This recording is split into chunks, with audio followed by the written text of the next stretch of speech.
စနေနေ့အရွယ်လို့မထင်ရလောက်အောင်အတန်ပါရမီကောင်းနေတဲ့ကရင်မလေးကူကူကရင်မလေးကူကူကဆိုတော့ဖြစ်ဖို့အတွက်မူဖွာလာသလားလို့တောင်ထင်မရလောက်အောင်အတန်ကောင်းနေသူတယောက်ပါရှင်လွန်ခဲ့တဲ့ရက်ပိုင်းကကူကူရဲ့ပျော်ပျော်နေသေးကဲဆိုတဲ့သချင်းအသက်လေးထွက်ရှိလာခဲ့ပါတယ်ဒီသချင်းလေးကိုတော့ကရင်ဆိုတော့ Soft Blood ကရေးသားထားတာဖြစ်ပြီးတော့ဒီသချင်းလေးကိုတင်လိုက်ပါတယ်တင်ပြီးနိုင်ပိုင်းအတွင်မာရင်ကြည့်ရှုသူတွေများသွားခဲ့ပြီးသူ့ရဲ့အတန်ကိုချီးကျူးနေကြပါတယ်ကူကူရဲ့အတန်ကကလေးတယောက်ရဲ့အတန်လို့ကိုမထင်ရလောက်အောင်ကောင်းမွန်ကြည်လင်နေပြီးအဆိုနီးစနစ်တွေကိုလည်းပိုင်နိုင်နေပါတယ်ကလေးတသားအရွယ်လေးကဒီလောက်အထိအတန်ကောင်းပြီးအဆိုပိုင်နိုင်မယ်လို့လည်းမထင်ထားကြပါဘူးဒီသချင်းကိုတစ်ခါကြားဖို့ယုံနဲ့အချိန်ချင်းပြန်လဲနားထောင်ကျင်နေကြပြီးကူကူကိုချီးကျူးနေကြပါတယ်ရှင်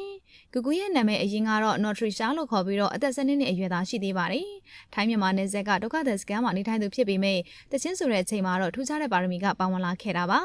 ဒုက္ခသည်စခန်းမှာနေထိုင်တာကြောင့်ကူကူကသူ့ရဲ့အတန်ကိုမြို့ပေါ်အထိတက်ပြီးတော့မစစ်ဆေးနိုင်ပါဘူးဒုက္ခသည်စခန်းတစ်ခုမှာနေထိုင်တဲ့ကလေးတယောက်ကဒီလောက်ထိအတန်ကောင်းမယ်လို့မထင်ထားကြပဲတကယ်အစိုးရကြီးတယောက်လိုပိုင်ပိုင်နိုင်နိုင်သိဆိုနိုင်ပါတယ်ကူကူကဂစ်တာလဲကိုယ်တိုင်တီးခတ်တယ်လို့ပီယာနိုတီးတာကိုလည်းသင်ကြားပြီးကိုယ်တိုင်တီးဆိုတော့မှာပါ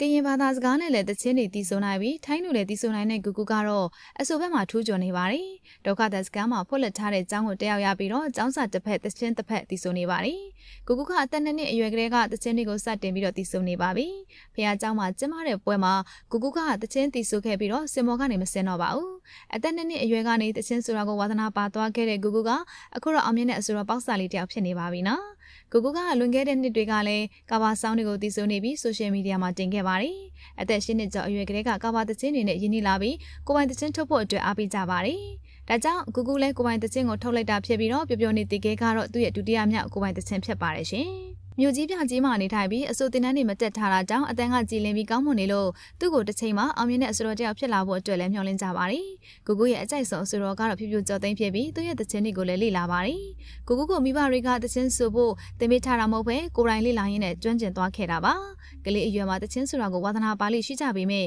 ကူကူကတော့ဘယ်သူနဲ့မှမတူတဲ့အတိုင်းကိုပိုင်ဆိုင်ထားပါတယ်နော်။ဒါလောက်အသက်ငယ်ငယ်လေးနဲ့အစိုးပညာကောင်းမွန်တဲ့ကူကူကစိတ်မညစ်တဲ့သချင်းကိုသိဆိုသွားတော့လေအောင်မြင်သွားခဲ့ပူပါတယ်။တချို့တွေကခက်ခက်ခဲခဲသိဆိုရတဲ့သချင်းတွေကိုကူကူကအဆင်ပြေပြေသိဆိုနိုင်ပြီးကိုယုံကြည်မှုလည်းအပြည့်အဝရှိပါတယ်။သူ့ရဲ့အတန်အမျိုးအစားကတော့ရှားပေါလို့ဖျားပေးတဲ့အတန်ပိုင်ရှင်လေးလို့တောင်မှပဲထင်မှတ်ရပါတယ်။ TikTok မှာတော့တခြားသောကလေးတွေလည်းသချင်းတွေဆိုတတ်ကြပြီးတော့ကူကူကတော့သူတို့နဲ့လုံးဝမတူပဲကွဲပြားနေပါတယ်။ဒုက္ခသည်စခန်းမှာနေထိုင်ရတာကြောင့်အခက်အခဲတွေများစွာကြားတဲ့ကနေသချင်းထွက်လာအောင်ကြိုးစားလာရတာဖြစ်ပြီးကာဘာသချင်းလေးတွေသိဆိုရင်းနဲ့ထိုးပေါက်လာခဲ့ရသူပါ။ဘယ်လိုနေရာမှာပဲနေရတာပဲဖြစ်ဖြစ်ကြိုးစားနေဖို့ပဲလိုအပ်ပြီးတော့ကယ်ညာဝရိယတွေညှိညွတ်သွားတဲ့အခါမှာတော့ထင်ပေါ်လာတတ်တယ်ဆိုတာကိုကူကူကသက်သေပြနေပါတယ်။ပျော်နေသေးတဲ့သချင်းထွက်လာပြီးနောက်မှာကူကူက